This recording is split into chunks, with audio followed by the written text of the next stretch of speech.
Ahmedabad police commissioner GS મલિકનું નિવેદન, પોલીસના કાળા કાચવાળા વાહનોની સામે પણ થશે કાર્યવાહી।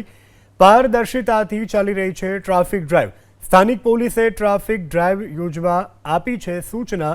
ગણેશ વિસર્જન અને ઈદના તહેવારને લઈ અને પોલીસની તૈયારી। અમદાવાદમાં SRP અને CRPFની ટુકડી તૈનાત। પોલીસ કમિશનરે કાગડાપીઠ પોલીસ સ્ટેશનની લીધી મુલાકાત।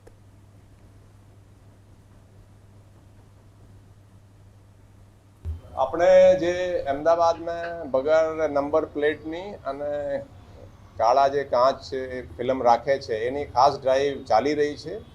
ગઈકાલે આપણે 190 વાહનોને ડિટેન કર્યા છે જે બગેર નંબર પ્લેટના હતા અને ઘણી બધી ગાડીઓના જે ફિલ્મ લગાડી છે એ પણ હટાડી છે પોલીસે અને એ ડ્રાઈવ આજે પણ ચાલુ છે અને સતત ચાલુ રહેશે।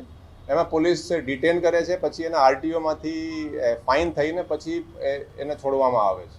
એ બિલકુલ ટ્રાન્સપેરન્ટલી પોલીસ એમાં કાર્યવાહી કરી રહી છે। ટ્રાફિક પોલીસ અને સ્થાનિક પોલીસ બંને મિલાવીને બંને જે કામ પર લગાડી છે આપણે।